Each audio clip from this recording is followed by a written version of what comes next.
Welcome into the Hot Read Podcast live here on Friday, January the 3rd. I am your host, JT Ruhnke, writer and reporter here at Broadway Sports Media. You can follow me on Twitter at JT_Ruhnke. And I'm once again back in my home studio, joined by the lovely Stoney Keeley, my co-host here on the Hot Read Podcast, in his own studio. Of course, he is the editor-in-chief over at Sobros Network, one half of Football and Other F Words, and co-writer over at Stacking the Inbox. Stoney, how are you? Happy New Year, my friend, and welcome back to Nashville after flying those drones all around New Jersey, just like I was, me and you. They got us. We were the ones flying the drones the past couple of weeks, but we are now back here in Nashville, ready to talk about the last Titans game of the season and also enjoy the last Hot Read happy hour of the Titans football season. How are you doing, my friend?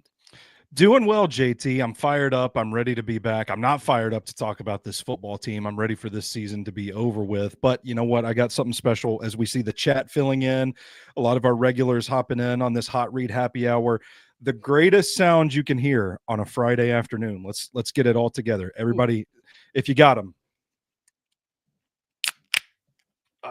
There we that go. was so nice. Unfortunately, I do not have one on hand because I didn't know that was going to be a thing, but we should have made it a thing. But, you know, I love it. And that's what we are doing here today. Hey, maybe I'll have to stop over at our lovely sponsors, Sinkers Beverages and Bluegrass Beverages, after this to go enjoy my own happy hour. That's right. We are brought to you by Sinkers Beverages and Bluegrass Beverages. If you know the 440 Sports Network, you know them. If not, and you're joining us for the first time today, we are happy to introduce you. A couple more things before we continue here as we see the chat filling up. And it's a great reminder to say, if you're watching the show over on Twitter or Facebook, before you leave over there, make sure to hit retweet the show, share it with a friend, get them in here feeling good on a Friday here as the Titan season is almost over, people. We are almost there. But then once you do that, do us a favor and head on over to Broadway Sports Media or 440 Sports YouTube channel, where you can join everybody in the comments here, like Jake Robertson, who just had a man of few words today, where he simply says football. D Good, long time no see. Good to see you back here today. As he says, Titans football has depressed me so much. I have been paying more attention to baseball. And you know, I know baseball's not going on right now. Exactly, but also what are we doing? His Yankees aren't really signing anybody outside of trading for Cody Bellinger, who, by the way, Cody Bellinger's his current wife is Giancarlo Stanton's ex, so I'm sure that's going to be fun for the Yankees this season. But I hope that is more entertaining right now than the Titans. Joey Turner saying, "Sup live boys." Zach Riley saying, "Woo." Eddie saying, "Good evening, lads." Joey saying, "It's tanking time." Zach saying, "Gonna be rooting for the number one pick in Nissan." And as D Good says, that's the point, Stoney. That is the point. He also says, "Just get me to the Senior Bowl." And that's what we're going to do here today. I'm with you. A little side note real quick. I was talking to Stoney beforehand, and I'm basically at the same point as all of you are. Yesterday was our last time all season where we will get to talk to the offensive coordinators. And of course, Thursdays are my day where I have the time to go in and talk to the players and do all the great things that everybody's doing on a daily basis. And, you know, yesterday we talked to the coordinators. We'll talk a lot about what they had to say later in the show, but then, you know, you get to the locker room and you're looking around and you're like, man, who do I want to talk to? What is there to talk about? And I just looked around and I said, I'm ready for the draft, man. Like I'm ready. I'm ready to start grinding and bring the best draft content out there that we know the Hot Read podcast has built before. And now that Stoney is on board with me, we're going to keep chugging along. And so we hope that you will stay with us even after this game on Sunday, because we're getting right into it after this week. And so we are so excited to get into that. But we can talk a little Brew McCoy today if you want to. We could, but you know, maybe we'll put that on the agenda here as we continue to talk about this Titans team and maybe possible fits, because apparently Brew McCoy may be a fit. And you know, I feel like Stoney, you've already watched so many players that you could probably argue that any player you've watched so far could probably be a fit. And I could just listen to you say that. Like, you just talk That's about that forever. that's kind of the nature of this draft. It's a dart throw. But no, I'm for those not familiar with the lore, I'm calling back to last night's episode of Football and Other F Words, where Zach said that Mm. I liked Brew McCoy. Oh, I don't like Brew McCoy. I said I think there might be something with Brew McCoy. there I there can't might be have it some out there. there might be a chance for some development there, and so I agree with you. But we do have, unfortunately, one more game to go in this Titans season, Week 18 at home in the Oilers throwbacks against the Houston Texans. So much is riding on this game. I really do like, not being facetious. Like, so much is riding on this game. I Like, know. this really is a nexus point for the Tennessee Titans going forward in the next 5 years or so. And I think that whatever happens on Sunday is going to take our off-season content in a certain direction. And what I mean by that is that, we heard earlier today from Brian Callahan that Will Levis will start for the Titans, while Mason Rudolph will also play. But with a win on Sunday, the Tennessee Titans can drop to, I believe, as low as 8 if things were to shake out the perfect way in the ultimate doomsday scenario here. Because I don't know about you, Stoney, but over the past 2 or 3 weeks, I've really come to my conclusion right now, which I'm going to, of course, build on, and my opinion can be swayed. But right now, I'm preparing my body for a Shadur Sanders season in 2025, and looking forward to that and preparing for that. And I think right now that's where we are. And so if the Titans were to win this game and everything were to go perfectly wrong for this team, we could be looking at a doomsday scenario where the Titans really, would end up being around the Mikael Williams, Luther Burden, Malachi Starks, like Nick Scorton area right now of this draft. If Abdul Carter were to fall, and I don't see that happening if they were at 8, but like, that's an absolute, like, terrible scenario for this team going Yeah. into 2025. Wouldn't you agree? I mean, just looking at the board right now, you really can't. This team, I think, right now cannot afford to drop out of the top 5, because you're looking at the guys that they would have right now if they were to lose this game, and you're sitting at 2. You have basically your pick of, unless the Patriots were to trade out. You are looking at realistically a Shadur Sanders or Cam Ward, or if you do end up winning this game and some things happen, and you're still top 5, you still have your contingency plan of Abdul Carter in this draft, which I think is also not just a consolation prize in this draft. I think Abdul Carter can really be a cornerstone piece for this team, but anywhere outside of the top 5 feels like a catastrophic failure for this team. Yeah, and it's not a good draft to fall out of the top 5 in to begin with, because you're looking at where they sit right now, prime position to get a blue chip player. If they slide, if it's 7, 8, whatever, you're on that borderline range where a lot of what could be considered blue chip guys are going to be gone. And I've read some of our draft colleagues that don't even think there are that many blue chip prospects in this draft. So you're looking at, like, Travis Hunter. To me, Travis Hunter, Abdul Carter, and Mason Graham are like the 3 guys that I have virtually no reservations about.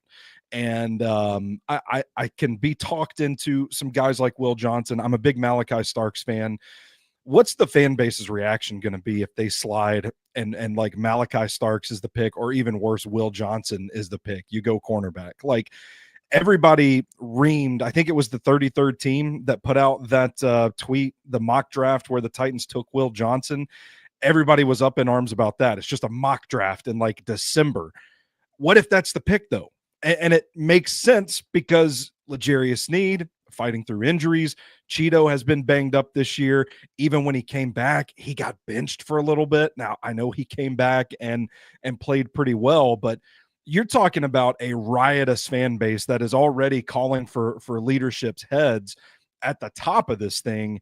If this thing doesn't go the way it should, with maintaining that second overall pick, I could see it getting pretty ugly in a hurry. Now, I would also point out that this isn't just a clear-cut situation where if the Titans win, they have the second pick.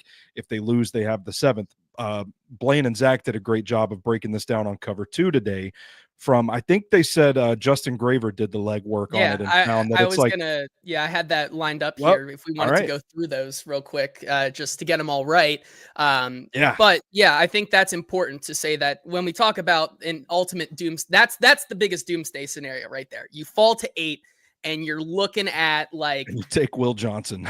you take Will Johnson or Malachi Starks. Imagine everything teams or fans have to go through this season, and your prize, as everybody's been hoping for the 2025 draft, your prize is a safety, a top 10 safety. That certainly would be, or like you said, Will Johnson in the top 10. Like those are things that, like, good players, but that's not what people want, and that would be certainly a bad scenario. But if the Titans were to win, and we'll talk about that here in just a second, if they do pull out a win, and like you said, fellow 440s network member and Broadway Sports Media podcast member Justin Graver of Music City Audible did put this like pretty in plain terms right here. So like, if the Titans were to win, they will move back down one spot in the draft order for each of the following results: the Ravens beating the Browns, which needs to happen. So that I think the Ravens know that they need to win this game to secure the division. So I think that's pretty good. You also have Bailey Zappi. You have Bailey Zappi starting, which, by the way, fun fact, I believe this is from Paul Kaharski, but he said that Bailey Zappi, it will be the 40th starting quarterback for the Cleveland Browns since 2000 or 1999. Like that's absolutely wild. It can always get worse, Titans fans. But the Ravens need to beat the Browns. I think that probably will happen. The Eagles beating the Giants would also lower them again. Now that's pretty debatable. The Giants might end up winning that game. The Colts beat the Jaguars, the Falcons beat the Panthers, and the Dolphins beat the Jets. So they will move down one spot in the draft order for each of the following results. And so when he says down, that is, you're going up in the draft or down in the draft order. So you're going from, when you win that game, going to third to fourth to fifth to sixth to seventh to eighth on that. So, you're already looking at, if the Titans were to win, probably third overall pick, because like I said, the Ravens need to beat the Browns. So that's going to move you down. Dolphins and Falcons still playing for a playoff spot too. Right. But also Tyler Huntley on the Dolphins. I don't know how much I have faith in them still, though. Yes. There are 3 teams out of the 5 there, or out of the 5, that have aspirations of, playoff aspirations, still need to be competitive this weekend. So let's just say, let's just say that does happen. The 2 that don't have playoff aspirations lose, and the 3 that do win. That would essentially put them on the outer cusp at 5, where you're looking at an Abdul Carter range, maybe, a Tet McMillan or something like that. Still, just not exactly where you want to be right now in this draft, because I think, myself and you included know that this team needs to figure out their quarterback. That's the number one thing on everybody's mind, including ownership, including everybody. Everybody knows that they need to figure out what is going to go on at quarterback here. And the best way to do it is simply just lose this game this weekend. Yeah. And then you're in position to get your guy. It's not a position that this team has frequently been in. So, it kind of makes it an easy choice. Like, you theoretically, now I know that there are some quarterback needy teams that could potentially put together a package for the Patriots to move up to number 1 overall to get their guy. I personally, I don't think either of these guys are like sell the farm to go up and get kind of prospects. So I think they're probably going to be pretty safe at number 2 overall if that's the route they want to go with. And taking a guy like Shedeur Sanders, that maybe not the most electric quarterback. I don't think he's got any particular trait about him that is necessarily elite, but he does a lot of things really well. And I do think he is the best option among the rookies, the potential rookies, for Brian Callahan's offense and what they're trying to do here in Tennessee. Now, you could also still bring in the vet and go the route of sitting him like all these teams last year did with Atlanta and the plan with Minnesota, so on and so forth. I think, to the people that are saying, well, this team has so many holes, you've got to look elsewhere. Don't reach for a quarterback, that sort of thing. I would ask you once again to look back at this season, the results that we've had, and look at how many games probably would have gone differently just with stable, high floor level quarterback play and how important that position is. So I think it puts them in the driver's seat for Shedeur Sanders. I think ultimately that would be the pick because it does make the most sense. Brian Callahan gets to get his guy, so to speak, and then we start a new era here in Nashville. Yeah, I agree with you there. A couple of comments here. Drew says winning out of Jack Beck range is disaster scenario right there, Stoney. We can't have that. Ian saying if win on Sunday, I'm already out on the 2025 season. That's another thing. Like I cannot. If they were to win on Sunday and they fall to 8. It's like draft is supposed to be a good time of hope and people get tuned back in and they get excited. I feel like people would tune out even more like on everything because they just know that there's little to no chance that there is any conceivable way that you're going to get one of these two top quarterbacks. Joey Turner saying the draft has 2 blue chips, 2 questionable quarterbacks, and then a bunch of second round players, which I think is, the realistic scenario, and also furthers your point right there. It's hard for a team like the New England Patriots who have their quarterback right now already. I feel like it's going to be really hard for them to justify trading out of that spot into maybe like, a Mikael Williams, a Malachi Starks, a Will Johnson, when you have a guy like Travis Hunter or Abdul Carter right there for you to pick. As much as the future capital will probably help them, like this is a guy in Gerard Mayo who's probably already on the hot seat, right? Like I think you need to knock this draft out of the park, and the perfect place to start is by taking one of those top 2 guys, who Travis Hunter or Abdul Carter, 2 guys we know to be certified blue chips and the most valuable prospects in this draft. And so I think, with a loss on Sunday, the Titans have to feel like they're sitting pretty at 2 right there because of what New England has to kind of balance in their franchise, where they are right now. Ian also saying if they were to win on Sunday, it would be the most Titans thing ever to win on Sunday, with a throwing up emoji there. I do think that, it would be the most Titans thing ever. How would they end up winning?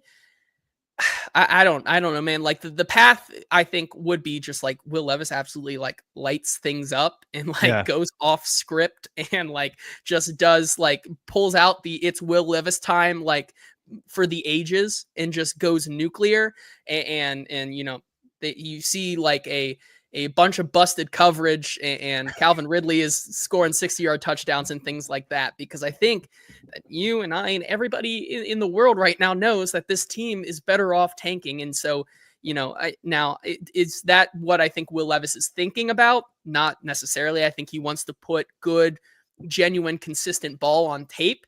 And I think that with that, along with Mason Rudolph kind of playing this week, you're going to get a mix of both where they show the proof of concept without doing too much. And that was kind of reinforced to me yesterday when Nick Holt said that the offense, with splitting time between these 2 quarterbacks, has an overall game plan, right?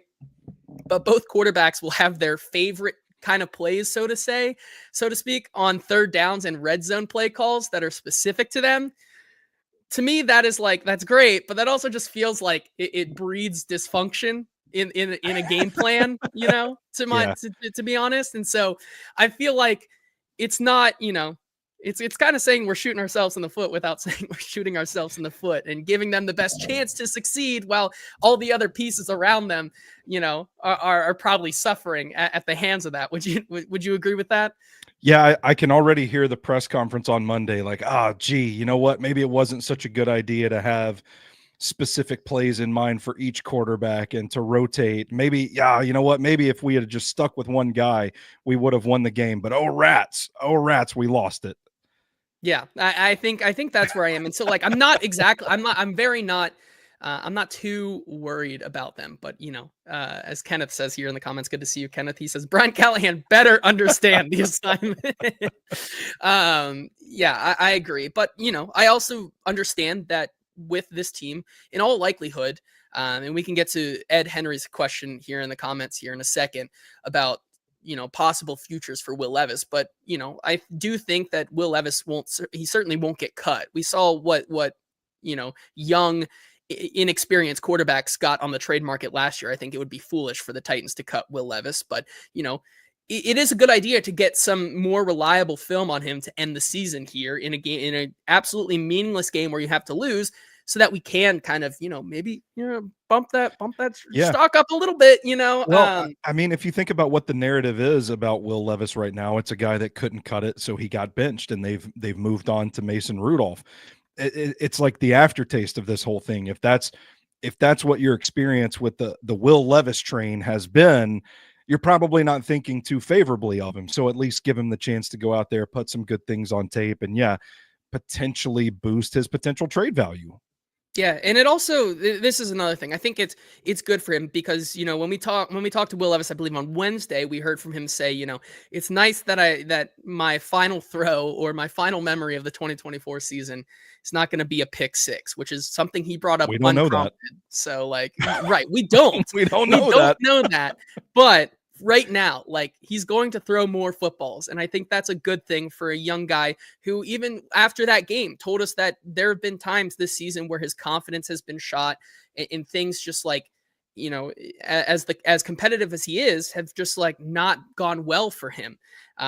So I think it is good also to kind of boost Will Levis's, as a young player, his confidence in this game by, not doing the things that you can control, not going all out, by also conserving a loss in this game, but also putting some things on tape. Here's what Nick Holtz had to say about Will Levis getting back, getting back into game action and what that can do for a young quarterback going forward in his career. I think for any player, to kind of lose your job is tough, right? And kind of get sat down, and it's a hard experience. It's hard to go through. And you look around the league of all the other guys that have gone through it. I think we talked before. Baker Mayfield's been sat down. Jared Goff's been traded. Sam Darnold's moved from team to team, and kind of most of these guys' career paths aren't this linear. Just they go in and they plug and play, and they have this Hall of Fame career. So for him, he really went through it, and I give a lot of credit to Will, and I give a lot of credit to, a guy who was a great resource for him was Trevor Siemian. Trevor Siemian's here, he's been on the practice squad, and, there was one day Will was kind of out there kind of, feeling sorry for himself, and, Trevor, helped pull him aside and said, hey, I've been through this, this is how this goes, everybody's kind of watching you, and I thought really Will took all of that to heart and played really well, and has really kind of been to the guy we knew he was every day. And you're going to go through those kind of ups and downs when you lose your job and things like that. So I think the leadership he's shown coming through all that has been really nice. Thank you, Nick, for some wonderful life lessons there. But either way, yes, I think, it is good for him to get a little bit more action as, he gets into this game against a defense that he was able to torch. Like, make no mistake, like he had one of his best games of his young career against this Houston Texans team last week, and so maybe that can provide a spark. And he's got their number a little bit without doing too much. But either way, I do think that I do think that either way, we're going to see it. There probably is a scenario here where Will Levis like looks really good on a play or something, or on a couple drives, and then it's time to pull in the Mason. It's Mason, get in here. We're getting all right. We got what we needed out of Will, and it's time to get Mason in here because he'll understand the assignment there. I think, right? Like that's probably why Will Levis is getting the start, right? Get him out there early. see what he's got, see what he can do, and then once you feel like you're in a position here where it's time, so to say. I think that's where we see Mason Rudolph, right? I agree. I want to see some Trevor Siemian. I want to see some Trevor Siemian in this game too. I desperately need that Trevor Siemian to David Martin Robinson touchdown in the fourth quarter to make it like 42-35 or something like that, Keep them in it. I, Keep them in it a little yeah, bit. yeah. I want a preseason game that has stakes, basically. Oh my God. If we started in August, or I guess September, saying that like our last show or game preview of the season would be talking about Trevor Siemian to David Martin Robinson in a real game. Yeah. That's where we are right now. And so let's get to some of these questions, because you guys are really being active today. We appreciate that. And if you're watching over on Twitter or Facebook and want to join in on the conversation with Eddie, Daniel, Kenneth, Chef Rand, good to see you as well. Like all these guys over here, we're going to get to all your questions. Join us over on the Broadway Sports Media and 440 Sports YouTube channels over there. Make sure you're leaving a like and subscribe to both of those channels. It really does help us out. Ed Henry had a really good question here, and he said, is it unreasonable to think we could fetch a third for Levis?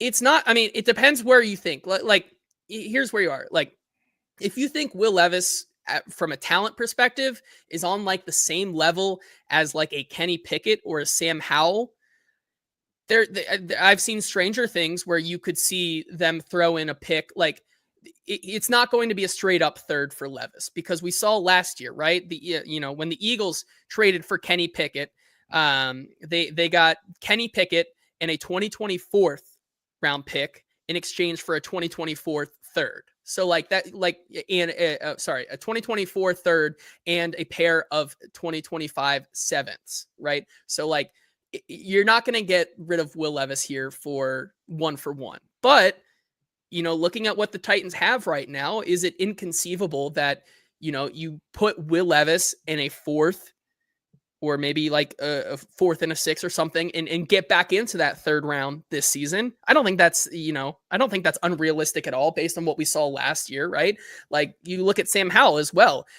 Seattle received Howell and a fourth round pick and a sixth round pick in exchange for a third and a fifth this past year. So like there's real possibility that there are teams out there, maybe like a Los Angeles Rams, looking for a project guy to sit behind someone who you could realistically see them throw you a third round pick and like a sixth round pick for Levis and a fourth. And I think that would be really good value for him. And I think that sends him to a place where, he can sit and learn. Right. I think that, yeah. So, I don't think it can be one for one, but I think there are options out there.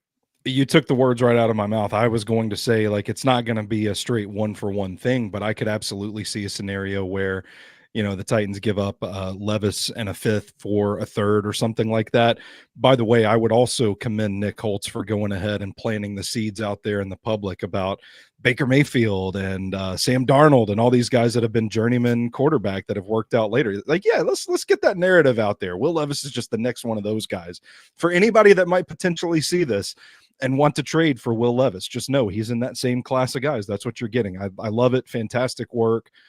Big brain stuff from Nick Holtz as well. But I do think that there will be a team that will look at Will Levis's physical traits. We see it all the time. Somebody is going to look at him and say, I can fix him. I mean, we're talking about pro football coaches here, right? I mean, part of the reason Brian Callahan took this job to begin with, from the initial press conferences, he was talking about seeing it with Will Levis, and it didn't work out this season, but dude's got plenty of talent there. And somebody I think would be willing to take a swing, probably a smart play to kind of dangle him out there in this game for a little bit. And I won't be surprised at all if they do end up moving him for, I mean, it might not even be a third. It might be, you could just do like a pick swap, Levis for a fourth, Levis for a fifth. I don't know what the value would be, but I think he still has something to offer an NFL team, and some coach, some regime will see it. Yeah, I agree there. A couple more questions here in the chat. I think Jason brings up an interesting one, and this has been something that we'll certainly get into throughout draft season. But he says, Jason, I'm a football idiot, but almost every Cam Ward touchdown this season looked to be in structure. He looks great.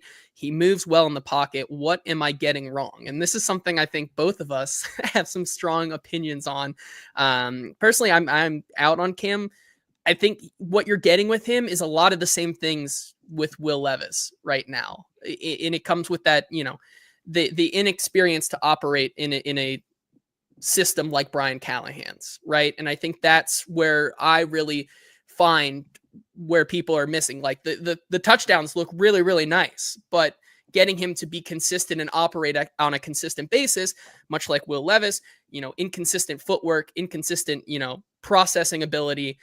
Those are the same things I see in a Cam Ward that I see in Will Levis that would make it, once again, super frustrating for me to want to sign up for something like that. And the difference there between him and a guy like Shedeur is that I think Shedeur knows really how, he's super smart and knows how to operate within an offense and process a lot better. He doesn't have the same arm talent as a Cam Ward or a Will Levis. He's not going to have the same physical attributes, I feel like, but his ability to operate an offense is so much better right now than a guy like Will Levis or Cam Ward, in my opinion, to where I just feel like he would have to be the pick for me.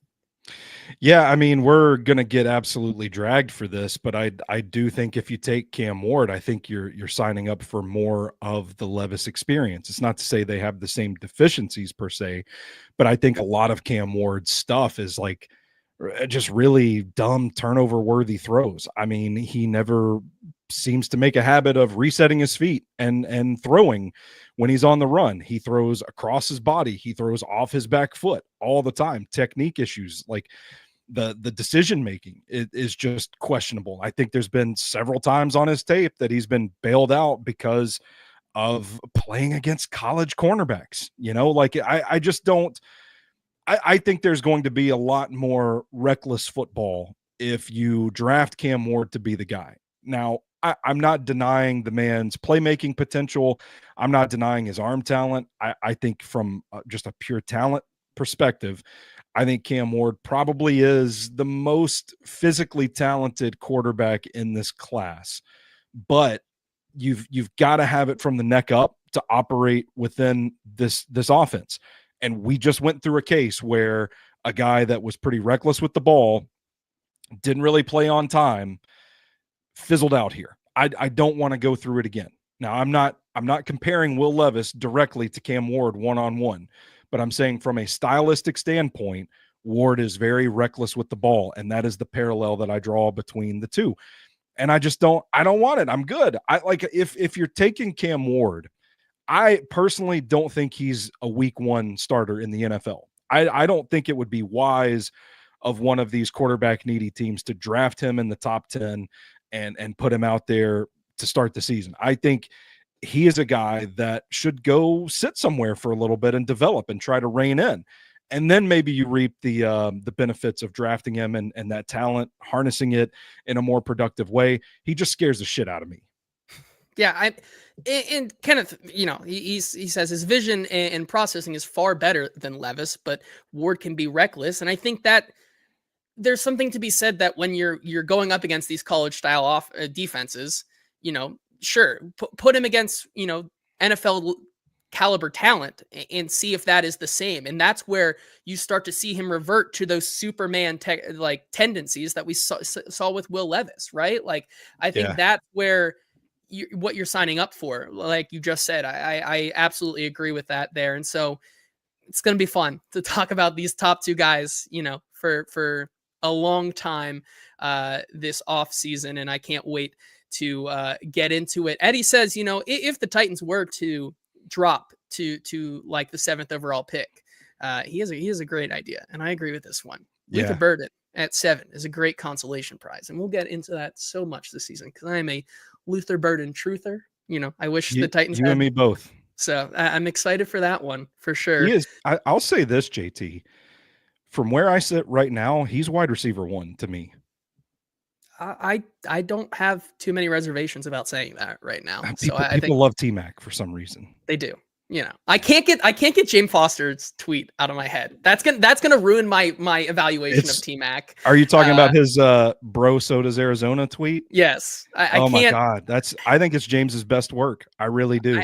I don't know if I don't know if I can trust that my evaluation after seeing James tweet on that one. So that'll be a hard picture to get out of my head. Drew saying playing the long game for Nussmeier Aller, chess not checkers. I mean, hey, if they were to win this game, I am pretty high on Aller as well right now, too. But that you need Penn State to win the national championship so that Aller doesn't go back to school, so that he enters the draft, first of all, because he said he's going back. But there are some people in the scouting community that believe, hey, if they go on a run here, that he might come out. And he certainly looked, that first game kind of felt like it cemented him going back, and then he comes out in the Boise State and operates a lot better.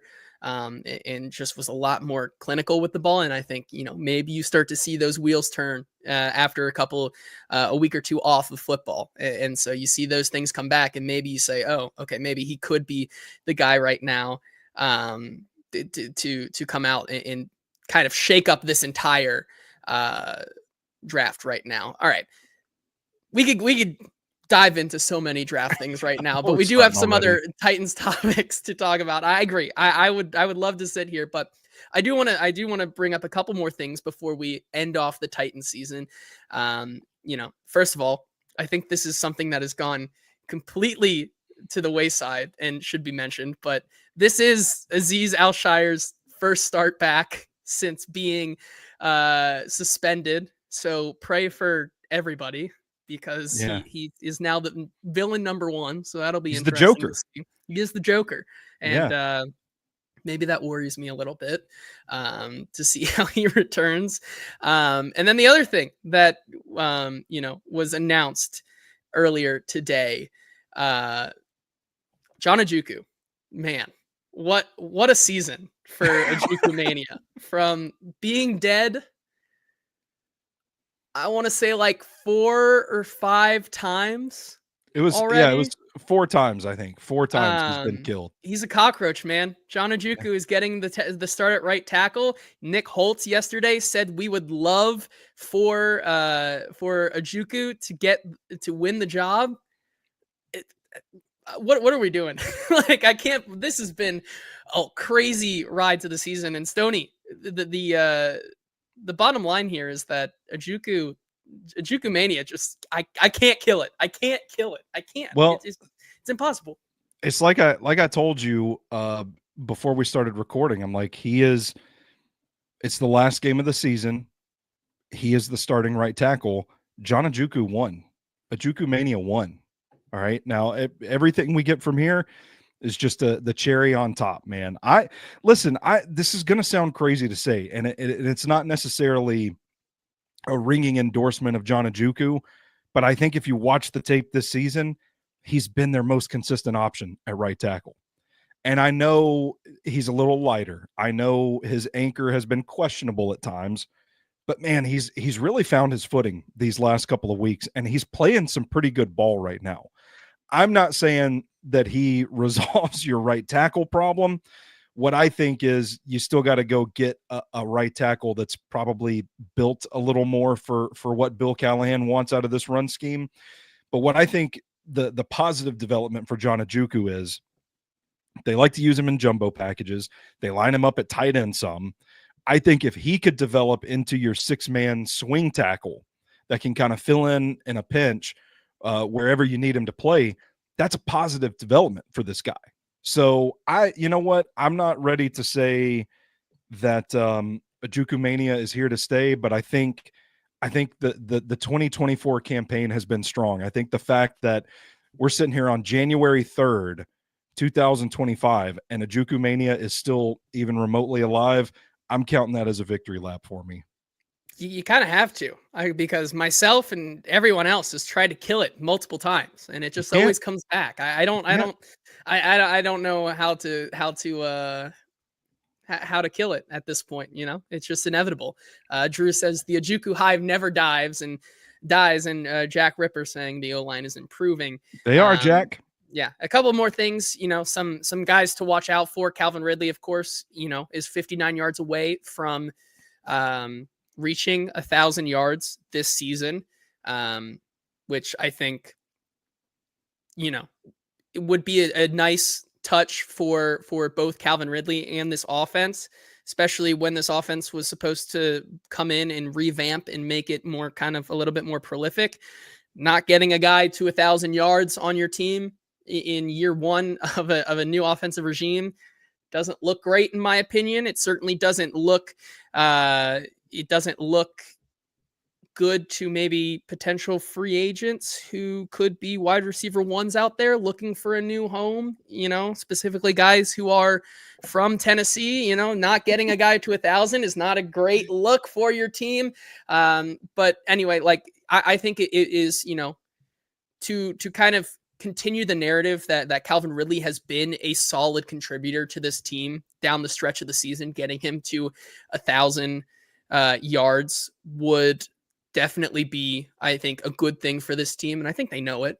We heard from Nick Holtz yesterday. He's aware. Everyone's aware, but you can't exactly just, look at him and that's it, but I do think that would be a nice touch. Tony Pollard needs 83 yards for an incentive, 2 touchdowns for that incentive. Will he go this week? I'm not sure. He's questionable on the injury report. We heard from Brian Callahan. We heard from Brian Callahan earlier today about his, I think he said something along the lines of, even if he doesn't make those incentives, there are times where they just give them money anyways. So like maybe that is nudging him in the direction of, Tony Pollard might be done for the season. But either way, those are guys that I think we should look out for, as I think my alluding certainly sent the chat here into quite a little bit of a spiral.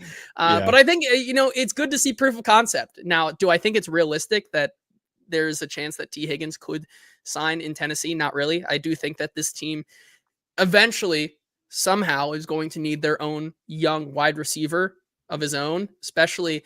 But at the same time, you bring in the quarterback like Shadur or someone else. Like if you do end up going like bridge route or Shadur and bridge, like that's where T. Higgins in that conversation, I think, gets a little bit messy. However, I do think that it is important for this team to get Calvin to 1,000 for a multitude of reasons, in my opinion. Would you agree? Yeah, absolutely. I mean, it's good for morale, right? I mean, you got happy guys getting their incentives, getting their bonuses and all that. But I do think there is an element of proof of concept to it. It's almost like to spite everyone that's saying the scheme isn't working, that it's not enough for Brian Callahan, but for him to put 1,000-yard receiver out there with the quarterback play that they've gotten, with the offensive line play they had earlier on in the season, I think it's a little bit of a nut swinging moment, if I may be so direct. No, I agree. I think it's something that definitely matters to this staff. I think when you're looking at proof of concept for ownership, even though we have come to believe that, I think with this team, they seem like, at least for the coaching staff, is pretty secure no matter of an outcome this Sunday.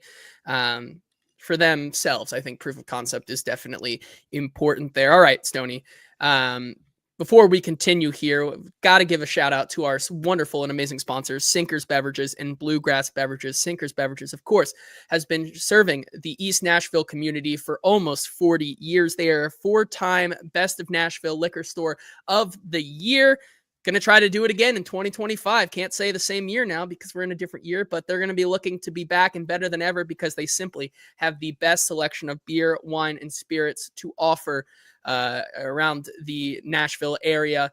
Got to join their in-crowd for special allocations, benefits, tastings that you can only know about when you sign up for their in-crowd. Give them a follow on social media at SinkersBev on Twitter and sinkers.nashville on Instagram. And if you can't make it out there, don't worry. They deliver the booze to you. Simply search Sinkers on Uber Eats and they drive so you can drink responsibly. Also, shout out Bluegrass Beverages in Hendersonville who have been serving that location for over 50 years. And we got a little special something that we're going to do, of course, with Sinkers. We're going to hold a little bit of a contest here to ring in their say goodbye to the Titans 2024 season with a Hold My Beer award that we are going to give to one specific moment of the Titans season that was the epitome of Hold My Beer. And we'll do that on Tuesday's show. I'll throw out a poll later this weekend so that people can vote on their favorite moment of the year that really made them say, hold my beer. Jacob, great. I think Jacob should go into marketing here. Sinkers Beverages. Nobody makes you drink like the Titans. Yeah. But I have three nominees. How should we do this? I guess I should say I have two. I feel like one of them probably overlaps, and we can discuss how we want to do this here. But of course, I think Will Levis is just. I said for his nomination, I said just everything. Like the epitome of Will Levis's 2024 season was just kind of like hold my beer because of every single moment there, and I feel like that just encompasses everything in a nomination for himself. I don't know if you had a specific Will Levis moment on yours. Which one would yours be? It's the flick six in the Chicago game, just because it was so bad. I mean, the play itself was so bad, but I think when you start like broadening your scope and looking at that play and that game in a broader sense, like how could the season have gone differently if the outcome of that game was flipped and if they had a little positive momentum from the jump? Like, would things have been different? And I think that's kind of the crippling aspect of that play in particular, is that it just really, we didn't know it at the time, but looking back on it now, it's like, man, this is the 2024 season in a nutshell in this very single play. And so for that was one of the things I wrote down. I've got three on my end, but the flick six versus Chicago to kick the season off, just a killer. I think that's definitely one of them. That'll be one. I think another one has to be Tavondre Sweat's fumble return run. Just saying, hold my beer to Alex Kappa and shoving him into the ground. He won a Angry Runs award. I think you have to give that to him as well. He after that run, he's kind of said, hold my beer, and he's in the locker room for the betterment of us all, has become the same lively personality we knew him to be earlier in the season. So I think Tavondre Sweat's run has to be up there. Did you have another one that you wanted to nominate here?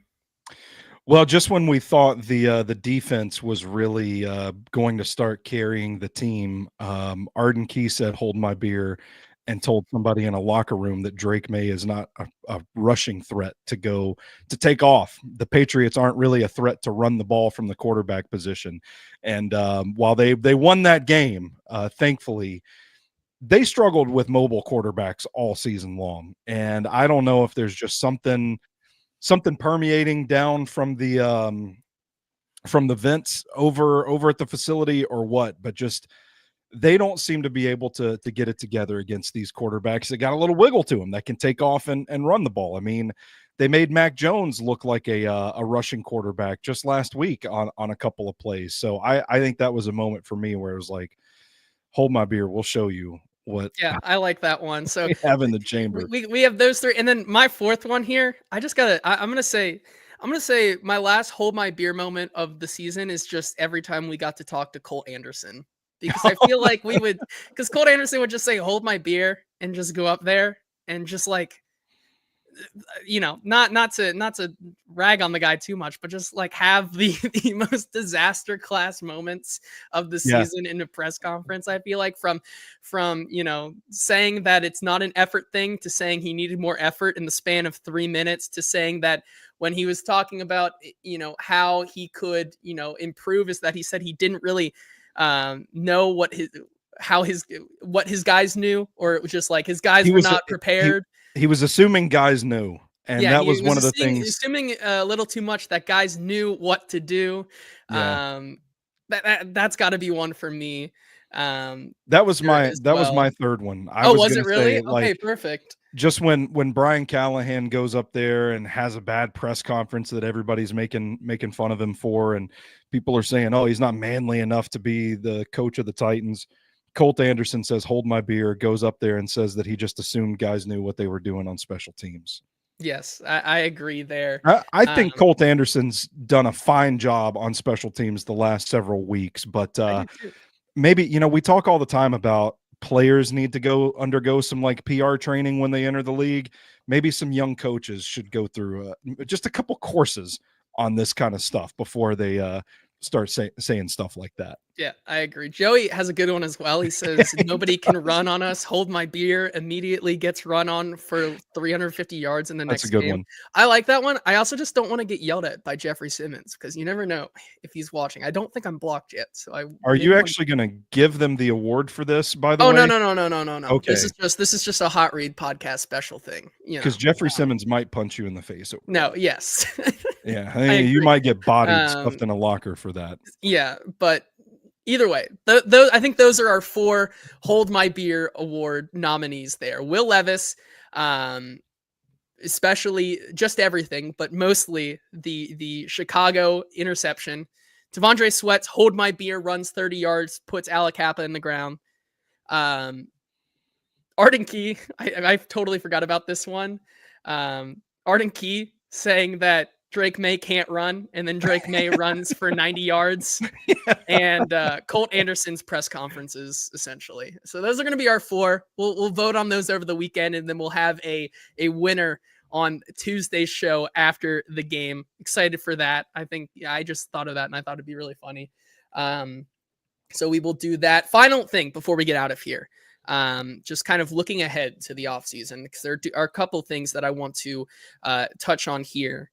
Before we get out of here, I think it's important to start with, even it is Black Monday, so they call, where a lot of coaches get the axe.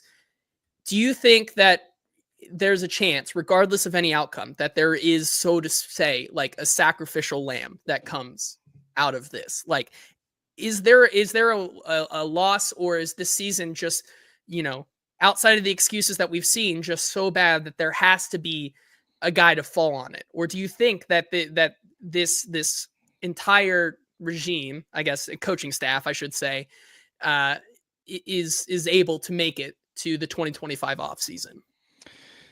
Man, I don't know, because I hate to say it, because I don't think that I don't know that it necessarily should be this way, but I think it being a results-oriented issue, in terms of like perception from fans and potentially from ownership. The bottom line is you're a 3-win football team. Maybe there has to be some change somewhere. I would expect maybe some positional coach changes from some units that haven't performed particularly well. I would really question shaking anything up too much at the top. So I'm going to stay patient that this group is going to get at least one more season before they start feeling any sort of significant pressure. But I do think there are gonna be some vacancies on the coaching staff among the assistants and position coaches. Yeah, I agree there. Kenneth says, Colt Anderson feels like the scapegoat, but if you're preaching, if you're preaching patience and things getting better, that's exactly what happened this season. Like, Colt Anderson has gotten his guys to a point where, he even noted how, Cedric Gray has gone from his first ever tackle being an 80-yard missed tackle for Dameon Pierce to run and start the game for the Houston Texans a couple of weeks ago, to being one of the absolute studs of this special teams unit the past couple of weeks. Same thing with Bryce Oliver. Getting him in the mix has really helped them out. Chikakonkwo playing really good on special teams. Like, those are the things I think, but like they've got James Williams, they've got Jalen Harrell playing significant special team snaps, and all of those guys are performing well. But they went out this season during the season, and they churned guys until they could get somebody in that could bolster the coverage, bolster the protection. They go and get Justin Hardy, they go and get Kendall Brooks, and both of those guys are playing well on special teams. And I don't think Titans fans even know that they exist. I don't think they even know their names, but there has been demonstrated improvement from Colt Anderson, and he has churned guys until they've gotten it right. And now these last couple of games, they have gotten it right. And I think special teams has been pretty good. That is a sign of improvement.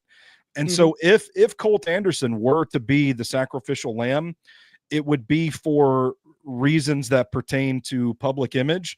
The images of him kind of struggling to find his words, to find his footing in a press conference, kind of tripping over things that the public deemed as dumb and cast him as somebody that was in over his head, more so than it would be based on valid football reasons. And that's not a smart way to run your football team.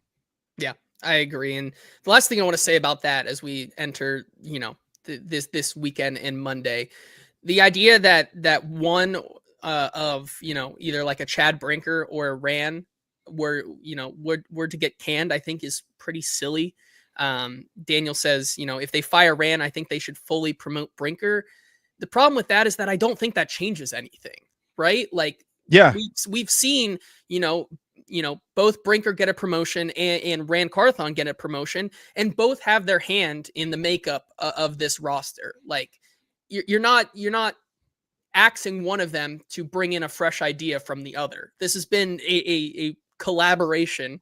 There's the word, to make this roster. And so axing one of them to promote the other, I think really, hamstrings you for this draft, because we know what they've been able to do with late picks so far in Ran Carthon's short tenure.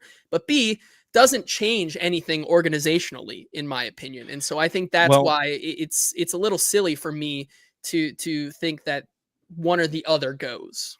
But I do think it's a pretty slick design if you want to appease the fan base that's calling for change, to put a pacifier in the baby's mouth and say, look, we fired our general manager. We're promoting Chad Brinker.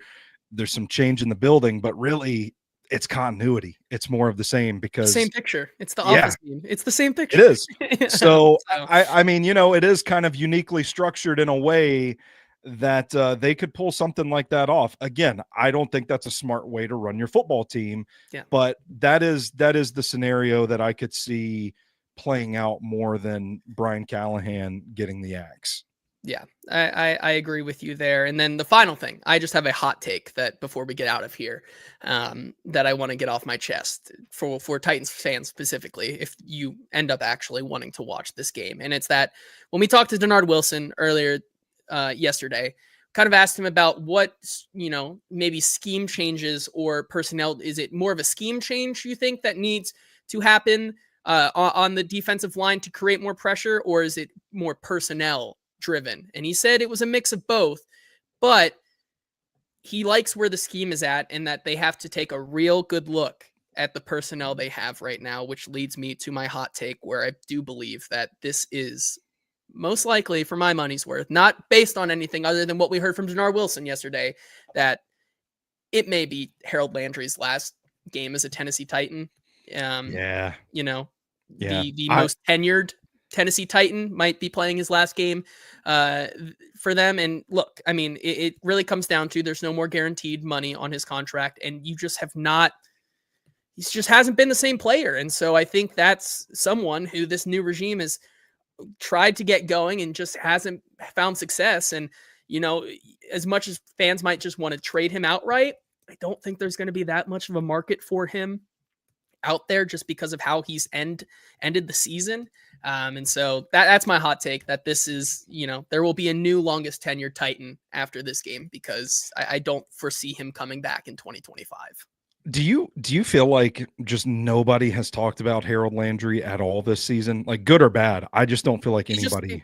He's been non-existent out there, and he's been invisible, man. And I made it a point, because and keeping Arden Key, if you were to go get an edge rusher in this draft, right, and find somebody that you really like in the second round, or maybe you trade back up in the first or something like that, because this is, for my money's worth, as I begin my draft evaluation, it's a pretty nice edge class. Like there are some good players in here that you can find at really good value.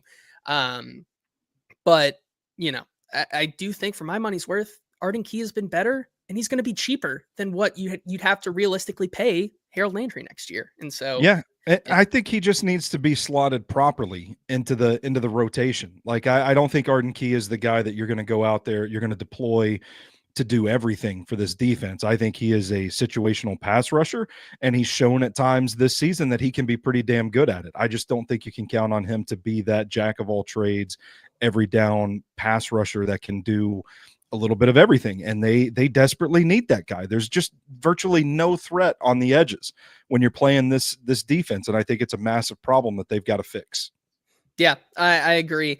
And so, Joey says, I would hate to get rid of Landry just to draft another edge rusher. Feels like we'd be spinning our wheels and not moving anywhere. He's been better than Key. I'd push back against that. I think Key has been the more productive guy in terms of run game and getting pressure on the quarterback. Not to mention, it's not necessarily turning the wheels when, you're kind of getting a guy off of his guaranteed money on his second contract. Like you're getting younger, and that's I think where you need to be right now on this team. And I just don't see them. The as he says, that would put Key third in line where he's best. I don't see a world where this team right now, while they continue to get younger, is going to want to pay more money for the edge position right now when they can just draft in a pretty good class for edge rushers, Yeah. I think that's where I stand on it. And I just, man, like I made it a point the last couple of weeks because it dawned on me like, holy shit, we've just collectively forgotten that Harold Landry even exists. So I wanted to watch him a little more closely on the tape. And it just kind of feels like there's not a lot of punch there anymore. Like there's just not a lot of juice. And I don't know if this is necessarily a case of father time catching up to us all, right? Eventually he's going to wear down. This man's been an Iron Man for the Titans. He's played a lot of good football for the Tennessee Titans, but to play as much as he has, I can't help but wonder if this is just him starting to wear down a little bit or what, but there's just not the same juice that there used to be. And to me, that's kind of concerning because I think now you don't just need like someone to replace him. Like you need a piece in the pass rush rotation. And it's unfortunate, but I don't think that's as bold as you may think it sounds. I feel like the time's come, right? Like this happens for everybody. And it just feels like this is his time. It was more so like, I think this is where we see the end of him as a Titan. Yeah. Like you said, bringing up the thing where it's like, we haven't really thought about him. For fans not to like to kind of realize, oh my God, Harold Landry is probably not going to be on this team, kind of ending that era. And I think that was just something we heard from Denard Wilson. And as we continue to look towards 2025, I think when we start to talk about cap casualties and things like that, he's probably going to be one of the first on my mind. All right, Stoney, I think that's going to do it for our last. One more thing. Things I still want to see in the last Titans game. We haven't seen yet. They're still on the table. I want to see a special teams unit comprised solely of assistant coaches. Just put all the coaches out there and punt. I want to see a Brian. Can I give you a real one real quick? Can I give you a real one on that? Yeah, let's do it. I wouldn't be surprised if this is how the Titans end up maybe winning this game or, being able to keep it close. James Williams has been sneakily close to block in the last couple of games. Yeah. And how about that, Titans fans? If Will Levis isn't the guy, but Cole Anderson special teams is the reason that the Titans were to win this game. Oh man, that would be very that would be something, I think. I might be tempted to call it poetic justice, JT, for the way that this fan base has treated Colt Anderson. I digress. I want to see a Brian Callahan thrown headset. I want to see a Mason Kinsey punt return touchdown just to fuel the discourse for another summer about Mason Kinsey. I want to see a Jeffrey Simmons passing touchdown, Tavondre Sweat at fullback rep. I still want the Bryce Oliver 100-yard receiving game. And most of all, I want the John Ojukwu receiving touchdown. I need it. I need it. What about Jeffrey Simmons to Ojukwu? Oh man, right into my veins. Inject it. Let's go. Love it. Would save the season for me. Yeah. Everything, all other sins of the 2024 season would be absolved for a Yes. John Njoku touchdown there. But yeah, that's going to do it. Jack, hit that like button. If you haven't subscribed, make sure you do that. All the things that help us out so much. We do very much appreciate it. Our content's still going to be back and better than ever. Still doing 2 shows a week here as we get into draft content season. Can't wait for it. We got the Senior Bowl coming up at the end of this month, the NFL Combine after that, and all of a sudden we're right back into the thick of it here. But we are not going anywhere, and hopefully neither are you. Can't wait to talk about all the things that the Titans have in store for us this offseason, because there's always a twist and a turn in there for sure. But that's going to do it for the last Hot Read Happy Hour Friday of the season. And until Tuesday, when we react to everything that happened on Black Monday and this Titans final game, this has been the Hot Read Podcast. We will talk to you then.